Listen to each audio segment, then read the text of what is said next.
Okay, so one more review video and then we'll keep going through the chapter. We are going to review word problems. Yay!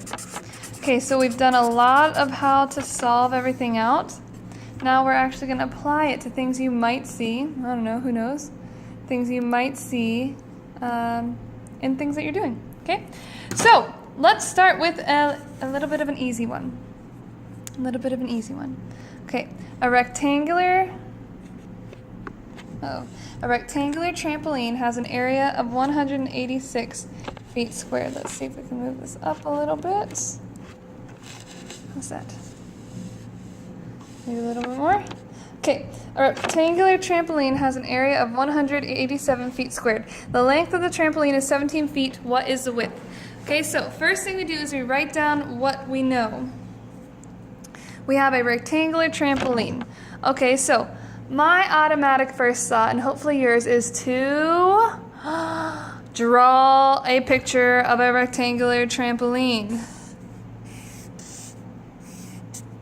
So there's my rectangular trampoline. Okay, now what else did they say? It has an area of 187 feet squared. So area is 187 square feet. Okay.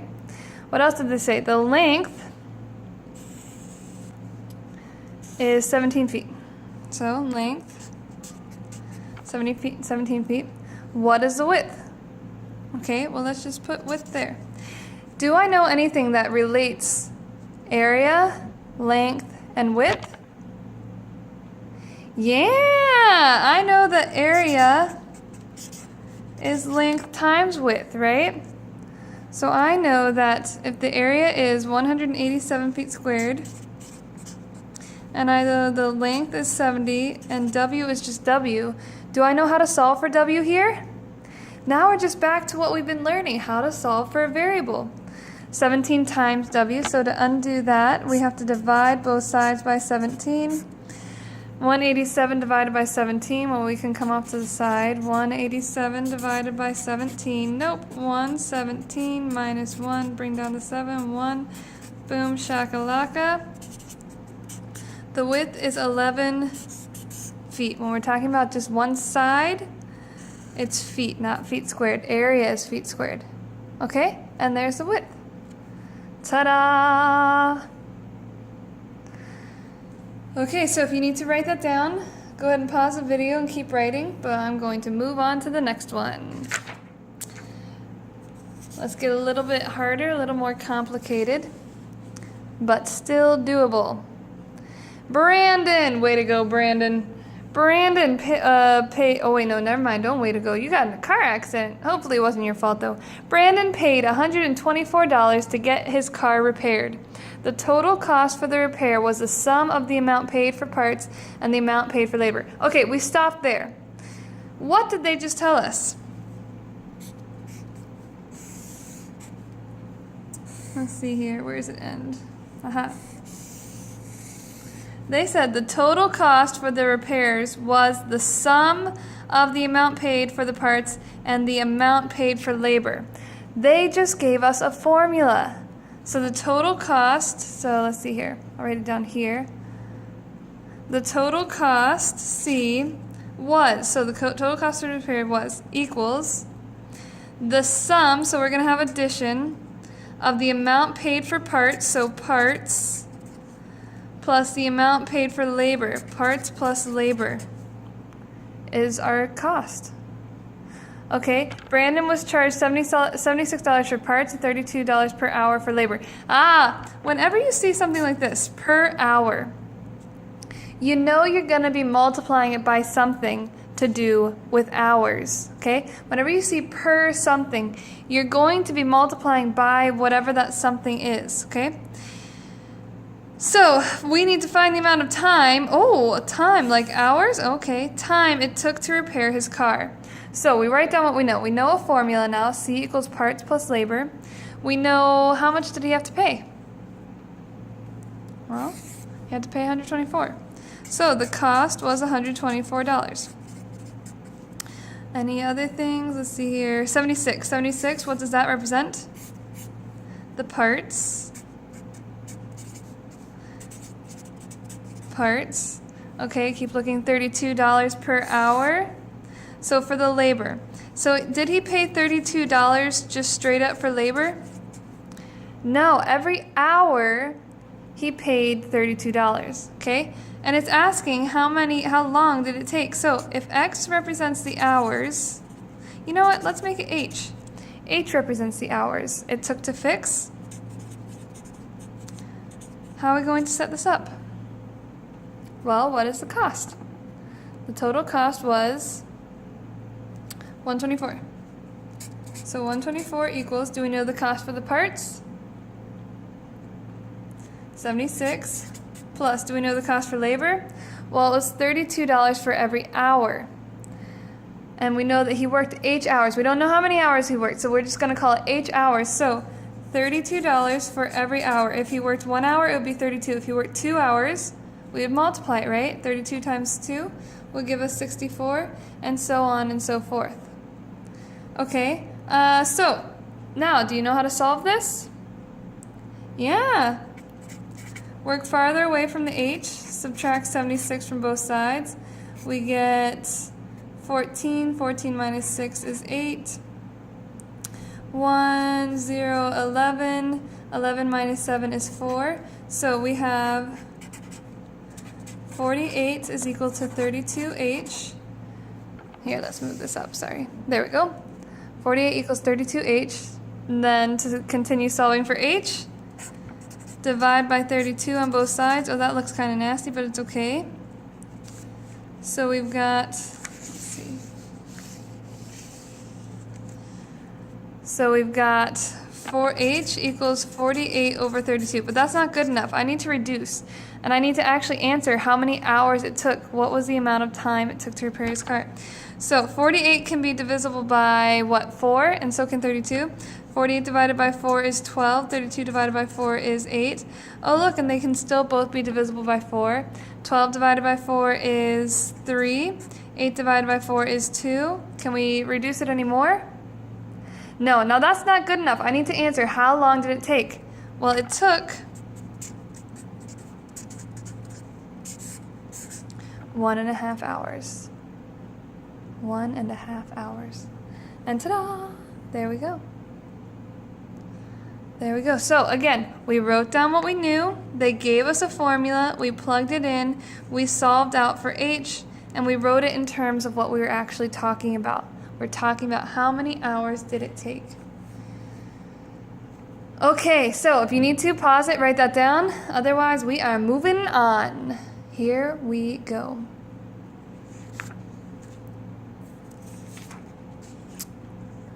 Okay, a charter bus company charges $11.25 per ticket.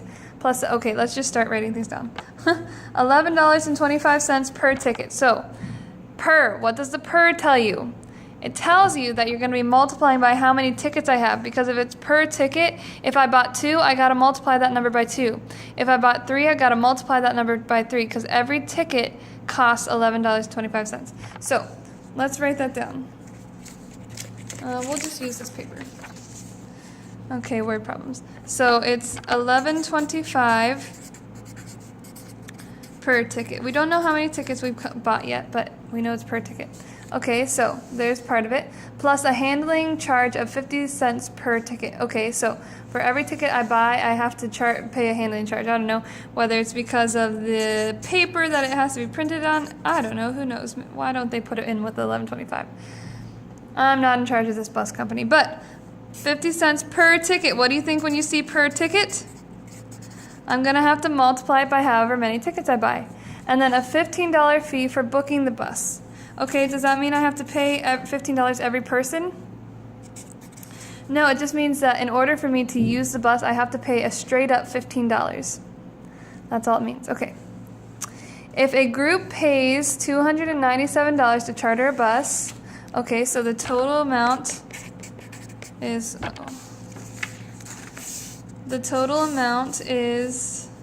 sorry about that, $297, okay, to charter a bus. How many tickets did they buy? Ah, so you want to make it T? Number of tickets bought. Number of tickets bought. Okay. How can we put all of this together? We know, knowing this down here, we know it's $11.25 for each ticket, 50 cents for each ticket, $15 fee just to get the bus, and it all costs $297. T is going to be the number of tickets bought. How are we going to set up a problem? Maybe try to pause the video and just see if you can figure out how can I combine everything here to equal the total amount that I paid. So try on your own and just see if you can figure out a formula. Okay, so the total paid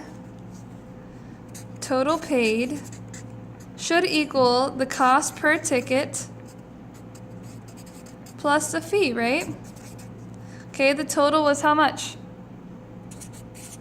$297 cost per ticket. Well, we've got $11.25 per ticket, T. We've got 50 cents per ticket. 50.5 and 0.50 is the same thing. And then we have a fee that we had to get charged just to even get the bus. And are we back to what we know? Yeah. Okay, so what are we going to do? Combine like terms. Okay, so in order to combine $11.25 plus 0.5, think through it. $11.25 plus 50 cents is how much? Hopefully you said it's $11.75. So 11.75 T plus 15. Now how do I get the T by itself? Closer one or farther away one on the same side of the equation? The farther away one. So I'm going to subtract 15 on both sides. 297 minus 15 gives us 282 divided by, let's get that out of there, divide equals 11.75 T. So then what do? I gotta divide 11.75 on both sides. Now when I actually do this, how many times am I going to have to move that over to divide these? 1, 2. So I'm just going to automatically write it. Whoops, I didn't automatically write it. I'm just going to automatically write it 1175. I moved it over twice, so I need to move over the top one twice, 282, and I got to add 2 zeros in there because the decimal is on the very end. Okay, so 2, no. 28, no. 282, no. 2,820. I'm guessing it's a 2. 10, carry the 1. 14, so that's 15, carry the 1. 2, so that's 3. Nothing carries over. 2, 0. 12 minus 5 is 8. No. 7. 8 minus 3 is... Okay. Let's see here. So we carried that over. We had the 7. So 12 minus 5 is 7. 7 minus 3 is 4. The 2's minus 2 is 0. So 470. So I'm guessing 4 times 4 is going to give me 4. So I'm going to guess it's a 4. We got 20. Carry the 2. 7 times 4 is 28. Plus 2 is 30. Oh, this is looking good. 4 times 1 is 4. Plus 3 is 7. 4 times 1 is 4. So I just solved that T is equal to 24. So what's my final answer going to be? What was the question even asking? How many tickets did they buy? 24 tickets. Ta-da! There we are. So first thing we always do, write down what we know, whether it's in a picture, whether it's just writing it down, write down what we know, and then you go from there. Okay, it has been 15 minutes. We have time for one more. We'll do one more, and then we will be done. You can use the practice pages on Schoology to be able to help you to get better at this and practice it. The answer key is at the end. But Edmund and Roberto, took a 7-day, 160 hours, 68 hours, 90-mile canoe trip down the Allagash River. If they paddled at an average rate of 2.5 miles per hour, okay, let's just start writing things down. Okay, what was the first thing they told us? 7 days. So the time was 168 hours. Oops. The time was 168 hours, okay? So time, 168 hours, okay? The distance was 90 miles. Ooh, is this looking good to you? I think this is looking good to me. If they paddled at an average rate of 2.5 miles per hour, so rate is 2.5 miles per hour. So I'm seeing miles, I'm seeing hours, miles per hour. This is all good, same units. How many hours did they spend not paddling? Write and solve an equation, so I need 2 parts. Well, do I know anything that relates time, distance, and rate together? Yeah. Distance is equal to rate times time. Sweet! Okay. Now, let's see here. Were they always paddling? Were they always doing this rate of 2.5 miles per hour? When you're in a canoe, traveling in canoe for 7 days, do you paddle the whole entire time? We're gonna say no. Okay, so the time that they paddled, was it 168 hours? No, the time that they paddled, time paddling is the 168 hours minus the time not spent paddling. So we're going to say X is time not spent paddling. We're just going to do P. Time not spent P. Paddling. Okay? Does that make sense? If we are going on this adventure awaits. If we're going on this adventure for 168 hours, we're not going to paddle the entire time we're out there. Okay, we're going to maybe let the current take us a little bit. So we're not going to be paddling the whole entire time. So we got to figure out if there's 168 hours and X is the amount of time we didn't spend paddling, then the amount of time we did is that 168 minus the amount of time I didn't. Okay, so if I was traveling for 20 minutes and I didn't paddle for 10, I would do 20 minus 10. That means I paddled for 10. Okay, let's make it something that gives us a different number. If I was paddling for 5 minutes, if I was on the river for 20 minutes. Okay, so on the river 20 minutes. Woohoo! On the river 20 minutes. On the river 20 minutes. And I spent 5 minutes just sitting there. 5 minutes just sitting there not doing anything. So how many minutes was I actually doing something? Well, the 20 minus the 5. I was actually paddling for 15 minutes. If I was on it for 20 and I wasn't doing anything for 5 minutes, that means 15 minutes I was doing something.